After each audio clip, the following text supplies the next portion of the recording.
인구 감소 문제는 우리 지역만의 이슈는 아닙니다. 인구 감소와 관련해 다양한 시각이 있지만 일단 그 대책 마련에 대한 고민이 큰데요. 관련해서 매년 천문학적 예산이 투입되고 또 국가가 나서 다양한 지원책을 강구하고 있는데 해결 기미는 보이질 않습니다. 그러다 보니 그 실효성에까지 의심을 받고 있는데요. 언발의 오줌 누기식 대책이 아닌 근본에 대한 물음이 필요하다는 지적입니다. 박원기 기자입니다. 정부는 지방소멸 대응기금으로 매년 1조 원 규모 지원을 계획했습니다. 인구 감소 지역에 기금을 투입해 주거와 교통, 교육 문제 등을 지원한다는 구상입니다. 그런데 문제는 정부 지원이 인구 감소 지역에만 집중적으로 쓰이지 않는다는 겁니다. 지방소멸 대응기금은 광역자치단체 25%, 기초자치단체가 75% 배분을 원칙으로 했습니다. 적용이 되면 인구 감소가 거의 없는 수도권에도 상당한 기금이 쓰입니다. 여기에 기초자치단체 228곳이 기금 배분 대상입니다.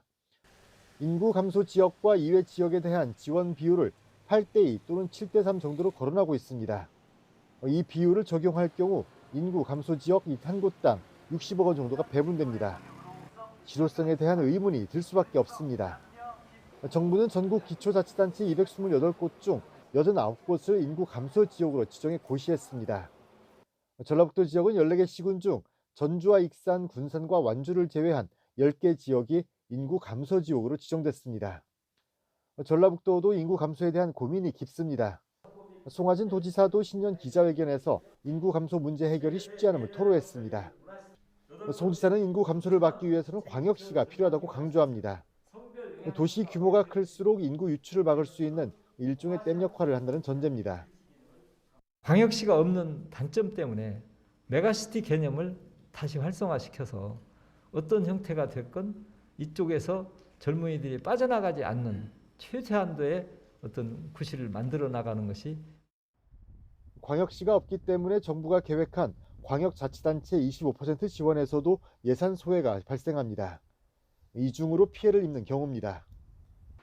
인구 유출을 막으면서도 예산 지원을 보다 많이 확보할 수 있는, 그러면서도 출생률까지 확대에 고민이 필요한데 어려운 문제입니다.